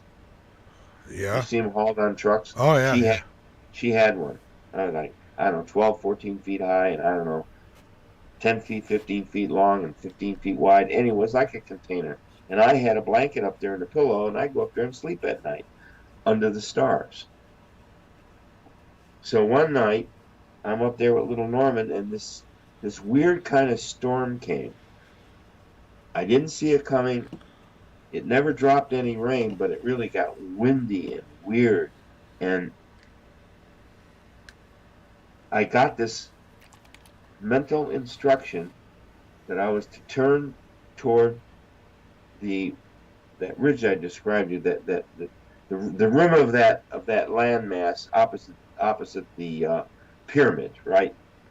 Where I was told to look where the development for the ETs had been about 250,000 years ago, and I was to go there. That I would find several things.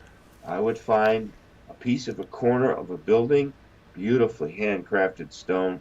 The mortar was still in it, which of course I have.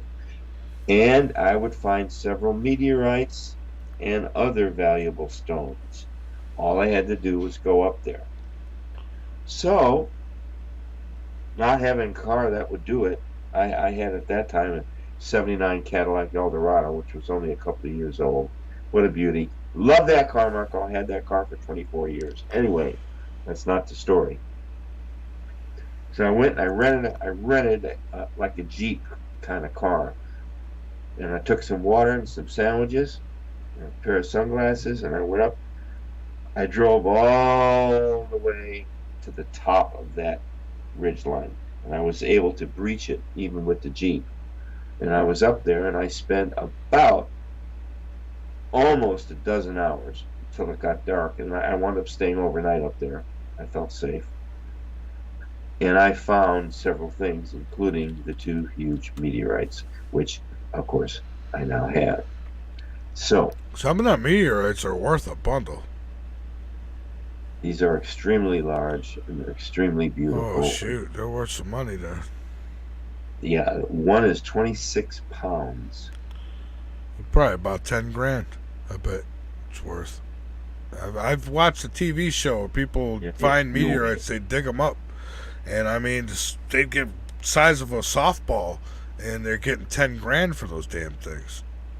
Yeah, it's running about $1,250 an ounce, I think. For a meteorite. Yeah. Tell Elon to knock. I got one 26 and I got one 18. Well, let your buddy know if he ever gets a little bored and he wants to throw one in my yard. I'd be all right with that. I'll go out and dig it up. Careful you don't get hit in the head with one. Well, I'm sure he's pretty accurate. So, you know. So anyway, I've got this posse gang in Memphis now. These 3 young ladies. They're all fearsome warriors. They're all fearsome warriors. Actually, there's 4 of them. There's Glenda. She heads the pack. And then there's Missy. She's kind of the outlook on things. And then there's probably my closest ally as far as the artwork is Dawn at Blaylock Imaging. She's not listening, but I'll tell her about the show. And Cheryl. So that's my posse. Okay, now Cheryl, without Cheryl, I wouldn't have been introduced to Glenda. So I've got Glenda now, who knows Dawn. I mean, we put together this, I call them my tribe, okay? Dr. Ray, get some posse. Don't think you, posse. Don't think you can come here and get away with it. Do you understand? Yeah.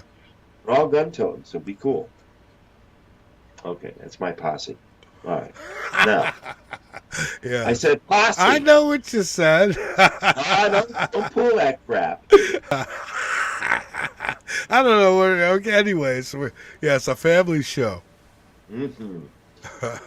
And don't you forget it either. I will not, sir. Okay. So here's the deal. Some night we got to talk about the nature of human cosmic reality, because it sure ain't anything like we think it is. And I got another book coming out. It's called The Cosmic Blueprint for After. Now that book only took about 49 years to write. This one coming out took 47 years. In other words, from date of inception on and off, it took 47 years. The story of the book happened on a Thursday afternoon in late August 1951, way up in Manitoba, Canada. So it has a date, beginning and ending time. So since then, I've had all this time to decide even to whether I want to tell the story or not. Because originally I had made a pact with Elon, that's the one who saved me, that we were just not going to talk about it.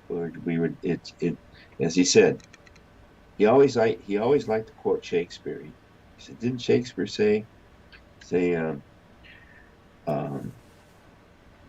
was past his prologue," which is what Shakespeare said. And I said, yes. He said, remember, the past is prologue. But since then, I got his okay, and I started on it actually 47 years ago with books of handwritten notes. And the nice, interesting thing is I've started writing it in 4 different formats. See, it's not just the finished book. I've got screenplays. I've got 2 film scripts I wrote even before I wrote the book. Now, all this stuff's already written. Doesn't have to be edited. All it's got to do is be put in some nice binders, and it's off to the races. Okay? So, when this book comes out, I hope that my publisher knows exactly what they've got on their hands, because it's going to be a powder keg. Now, that powder keg will reunite the ignition that I need to move those 2007 books on the Return of Planet X, because the interesting thing is that I've tied it into this book in the writing process. And I was told not to worry about the books that were left over from we sold almost, it was over 92,000 books on that run. That was an incredible run on that book. Anyway, the long story short is I still have about 4,500, and they're all first edition. Here we go again. You see, it may be that I'm going to have to reissue the Return to Planet X. You follow me? I may have to just clean it up a little bit and return it, but it'll be volume 2. I can just say everything, same cover, everything. Just stick volume 2 on it. So there's never anything that says you're done writing books. If you're going to write a book, be prepared to write half a dozen like we have. Yeah. Okay. Now, thanks to you, 207, Return to Planet X took off like a bullet. Then I got on George Norrie. I don't know. I suppose I should send him a copy of this book, although I think I'm not sure he's still not angry with me, because I was talking about Marina Popovich on the show one time and they cut me off the air. Oh, well, that's what they do over there. If you talk about something you're not supposed to talk about, they'll cut you off. I mean, I've had George Norrie on this Late Night in the Midlands quite a few times, actually. And I like the guy. I mean, it's not him. It's... Well, I didn't say I didn't like him. Oh, no, I know that. I'm just saying I did three shows with him. It's Premier who runs the show over there, and, Not very nice. Yeah, I think Premier still has it. Not very nice. No, not at all. I don't care, Michael. Jim Mars once says that he was told not to talk about Bush, and he got banned from Coast to Coast because he did talk about Bush. So, may he rest in peace. I'd like to be on a show again, so I think I'm going to go ahead and send him a book. Anyway, I'm sure he'd love to have you. You got to be careful though. The music he plays now will put you right to sleep over there. Oh yeah. Well, he plays stuff from like the 1930s. Like, I don't know what the hell he's. I loved your bumper stuff tonight. Your bumper music. Art Bell's got to be rolling in his grave about that over there. Yeah.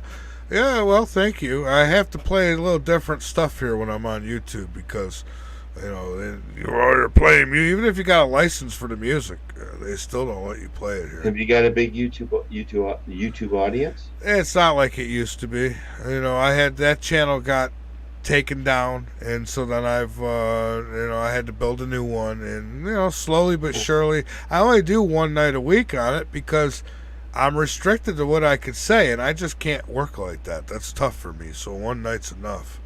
Well, I think my old website, I've been able to reactivate the Planet X website. So if anybody's interested, just go to planetx.com and it should come up. planetx.com. And I've got it's old. I'm not saying it's up, but that's the unique part about it. It still reads like it's from the 80s and 90s. You follow me? Yeah. And it has that really good feel to it. So it's planetx.com. But I'm going to get a new one together for the new book. I just haven't been able to get the time yet. But I got somebody I know who can do it. No, that's cool. Good. Yeah. Anyway, how much time we got left? Well, we're actually about to head into OT here. We're about out of time, but I'm going to give you... why don't I do a really quick goodbye prayer and get me on next time without all the hesitation, and then we'll go right ahead to it. All right, sounds good, Mr. Rand. All right, your Heavenly Father, dear Lord Jesus, I ask that you bless not only the show going out, but you bless both of our careers coming up and look after my book. More importantly, dear Lord, look after this wonderful planet we call Earth. It's our home in space. Look after the North American continent. Bring it a little bit of peace and love. There's been a lot of weather problems. The sun is still being affected by what we believe is still the effects of Wormwood, Planet X. Dear Lord, bring peace and relief and safety to this planet and try to relieve its stress from the sun so that it doesn't have the weather extremes can calm down. That's what's heating up the oceans. Is that see, everybody thinks that the carbon emissions are heating up the. Of course they are, but they're not the carbon emissions from humans. They're the carbon emissions that come up every time an undersea volcano lets go. Do you have any idea how many billions and billions of tons of things like CO2 and all the other contaminants that come up from a blowing volcano? Oh, I know. Try to tell little Greta that. They come up into the ocean. Yeah. Then they go. Then the remnants of it go up into the air. So it's a double pollutant. Oh, yeah. Every time Mother Earth passes gas. So, dear Lord, please look after this planet. We ask this prayer in Jesus' name. Amen, amen, amen. Good night, everybody. Michael, thanks for having me on. Yes, sir. Let's not make it so long in between. All right, we won't. I'll be in touch here in the next couple days, and we'll get something set up. How's that? All right, let's do it, buddy. See you later. All right, you have a good one, Dr. Rand. Thanks for joining me. Bye-bye, everybody. All right, good night. All right, folks, there he goes, Dr. Jason Q. Rand. He's a good friend, you know. I love having him on. We've done a lot of radio together, he and I, and boy, we've touched on a lot of subjects. Planet X being the main, though. Boy, we did a lot of nights with Planet. I remember when he came on that third show when I first started. That's the night, boy. Planet X in that chat room loaded. I had like 250 people popped in the chat, and I had never seen that before. I was used to like 7, 8 people, and that thing blew up, and I said, "Oh shoot, they're actually listening to me tonight." Boy, did that put the pressure on. After that, it just took off. I mean, what a run! What a great run! And you know, I don't see why we can't do that again, right? So because it's still we're still rock and roll to me, right? We're gonna end this thing on this note. I will be back tomorrow night, and you'll find me on the VARA network. You'll also find me on Rumble. Go over to rumble.com, join my channel. Please subscribe to this YouTube channel. I appreciate it dearly. And thank you to Vinnie Eastwood for taking the time out to join me tonight. Thank you to Dr. Rand. I want to thank all of you who've tuned in tonight from wherever you are. Keep your eyes posted to the sky, because you never know what you might see, and keep your ears posted to this broadcast, because you never know what you might learn. See you all while you all see me tomorrow night. Good night, everybody.